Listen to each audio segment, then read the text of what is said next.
2025 সাল শুরু হয়ে গেছে। এই বছরে প্রথমে আপনি একটা জিনিসকে বোঝার চেষ্টা করুন যে আসল সম্পদ কী।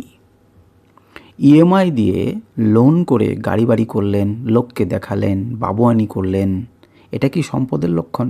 সাধারণ মানুষ কিন্তু এটাকেই মনে করে যে ওর একটা বড় গাড়ি রয়েছে, একটা বড় বাড়ি রয়েছে, বড় বাইকে চড়ছে, ভালো ঘড়ি পরছে, জুতো পরছে দামি দামি, প্রচুর বড় লোক। ইএমআই দিয়ে কেনা জিনিস দিয়ে আপনি বাবুয়ানি দেখিয়ে যদি মনে করেন যে এটা সম্পদের লক্ষণ, তাহলে আপনি ভুল করছেন। আসল সম্পদটাকে চেনার চেষ্টা করুন। আগে লোন ফ্রি হন এবং আপনার যে টাকা কতটা জমাতে পেরেছেন ব্যাংকে, এফডি ফেফডির কথা বলছি না, অর্থাৎ কত টাকার ব্যাংক ব্যালেন্স আপনি তৈরি করতে পেরেছেন, সেগুলো হচ্ছে আসলে সম্পদ।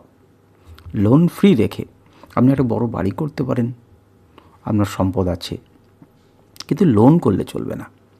তাই প্রথমেই এই সমস্ত ফুটো বাবুয়ানি দেখানো বন্ধ করুন, ফালতু খরচ বন্ধ করুন।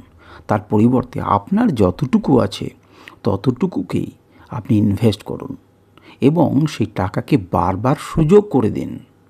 ধীরে ধীরে সেই টাকাকে বাড়ান এবং নিজের নলেজ বাড়ান, যা আপনাকে রোজগার করতে শেখাবে, ফালতু খরচ করতে নয়, যে আপনাকে কোনো কাজে এনগেজ করতে সাহায্য করবে এবং সেখান থেকে ইনকাম জেনারেট করতে সাহায্য করবে। সুতরাং ফালতু খরচগুলোকে বন্ধ করুন এবং নলেজ বাড়ান এবং সম্পদ কী এবং সম্পদ কী করে বাড়ানো যায় সেটাকে বরঞ্চ শেখার চেষ্টা করুন।